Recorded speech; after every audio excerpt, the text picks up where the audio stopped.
5 temporarily banned for BPL match fixing. Army to return to barrack after 1.5 years.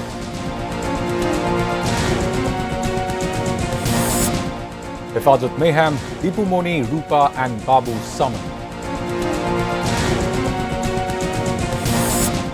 12 more die of measles and measles symptoms.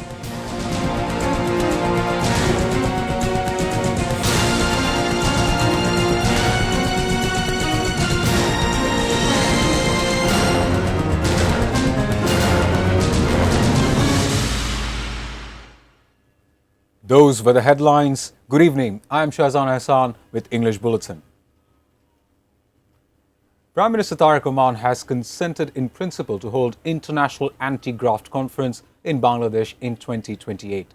Executive Director of Transparency International Bangladesh, Dr. Iftikhar Zaman, made the disclosure after a meeting with Prime Minister Tariq Rahman at the Secretariat on Thursday. He said discussion has taken place with the Prime Minister over implementation of anti-graft polls manifesto and reconstitution of Anti-Corruption Commission. The organisation has also called upon the government to maintain international standard ensuring accountability and good governance in curbing graft. Meanwhile, Waqf Administrator Shafizuddin Ahmed met Prime Minister Tariq Rahman at the Secretariat on Thursday. Bangladesh Cricket Board has slapped temporary ban on 5 people, including cricketer Amit Mojumdar, on allegation of match fixing in the 2025 edition of BPL. Board President Tamim Iqbal confirmed the matter to the media through a press conference. He said allegation against the accused has been proved. The allegation came up during 2025 BPL. A probe body was also formed. Later, a 900-page report was submitted. The report was later handed over to Alex Marshall, Chief of the BCB's Integrity Department.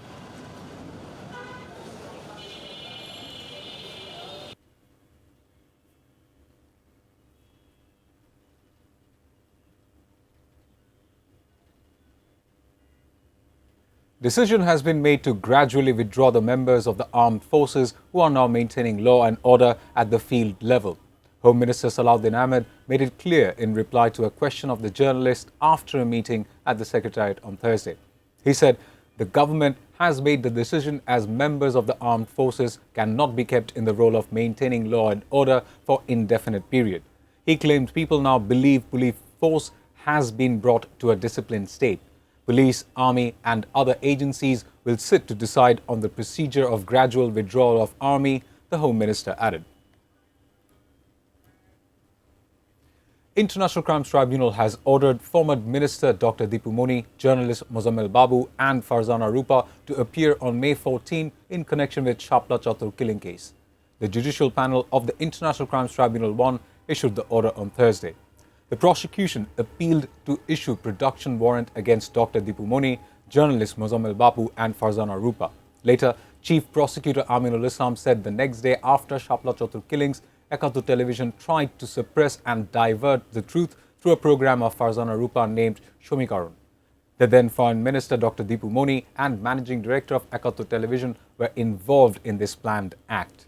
Meanwhile, Joint Secretary General of Hifazat-e-Islam, Maulana Azizul Haq Islamabadi, claimed common people also got killed along with madrasa students in the mayhem that had taken place centering Hifazat-e-Islam's rally. 12 more measles and measles symptom deaths have been reported in 24 hours. 1,520 children have been affected with measles symptoms. The information was revealed by the Health Emergency Operations Centre and Control Room of the Directorate General of Health Services on Thursday. As per the statistics of the Directorate, 56 measles deaths have so far been reported since March 15. At the same time, the deaths from suspected measles is 268. The number of measles-infected children are 6,099 since March 15. Government is planning major investment in the education sector. Education Minister Dr. A.N.M. Ehsanul Haq Milon made the disclosure at an event of UNICEF in the capital's Borani on Thursday. He said government is eyeing to invest 5% of GDP in the education sector. He said last government had not invested more than 1.5% in this sector. The Education Minister also said if necessary, government is ready to bring change in the curriculum as per demand. Addressing the same event, Prime Minister's advisor Mahdi Amin said government is taking initiative to introduce third language in the curriculum to boost skill of global standard and remittance.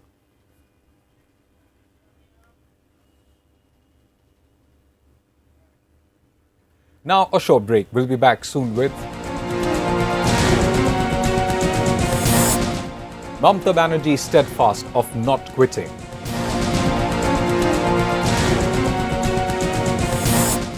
Iran ready to end war, keeping national rights intact.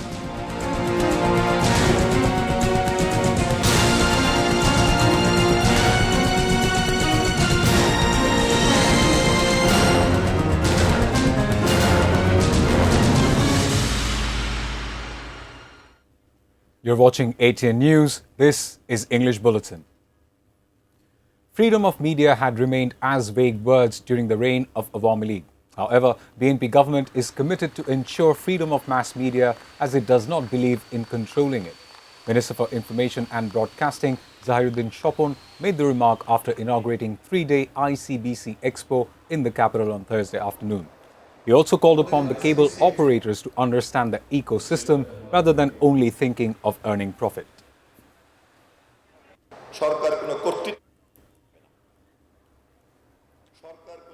Now news around the world.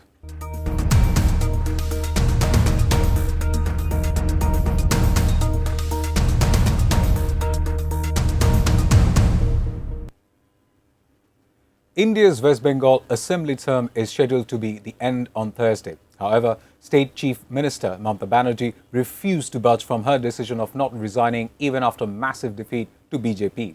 According to EC schedule, if the electoral process concludes by Thursday, it marks the end of current West Bengal Assembly term, paving way for next government's formation. New government's swearing-in ceremony is likely to take place on May 9th. TMC leader Mamata is still adamant not to step down amid BJP sweep in West Bengal, saying let them impose president's rule and dismiss her if they want. She claimed BJP looted the election and indicated TMC would move to the Supreme Court over alleged irregularities during counting. Iran is ready to pursue diplomatic paths to end the war with the US and Israel. President Masoud Pezeshkian has commented, stressing on safeguarding the Iranian nation's rights. Pezeshkian made the remarks during telephonic conversation with French President Emmanuel Macron.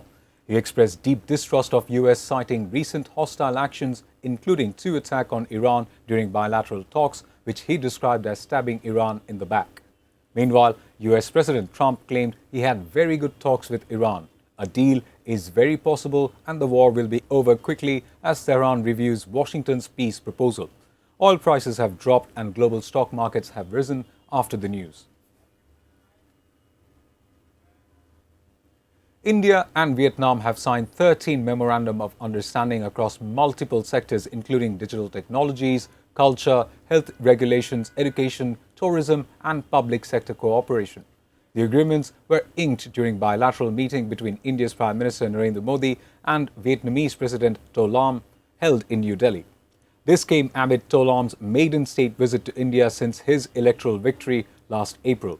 It has elevated their ties to an enhanced comprehensive strategic partnership and set an ambitious $25 billion annual trade target by 2030. Previously, the bilateral trade between India and Vietnam were worth approximately $16.4 billion. Viewers, will take a short break. Stay with us.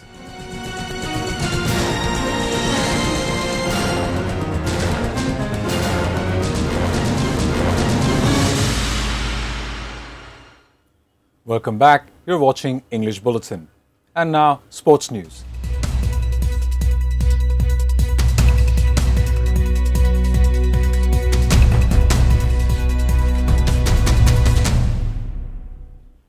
Australia is set to tour Pakistan in late May 2026 for 3 ODIs before travelling to Bangladesh for a 6-match white ball series, including 3 ODIs and 3 T20s in June 2026.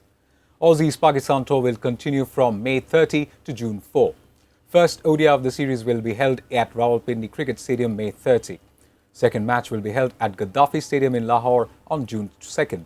The third and final ODI will also be held at the same stadium on June 4th. After Pakistan series, Australia will arrive in Bangladesh. On June 9, they will face the Tigers in the first ODI after 15 years. Remaining two ODIs will be played on June 11 and 14. The three-match T20 series will start from June 17. Before ending the bulletin, the top stories once again. 5 temporarily banned for BPL match fixing.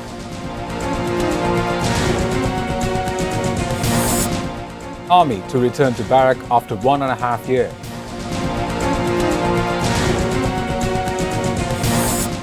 Hifazat mayhem, Deepu Moni, Rupa, Babu summoned.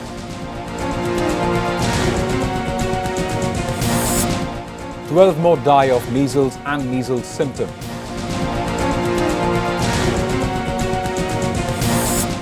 Mamata Banerjee steadfast of not quitting.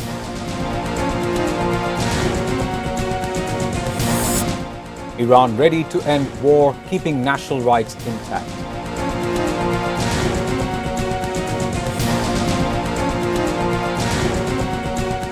That's all from the newsroom for the moment. Thank you for being with us.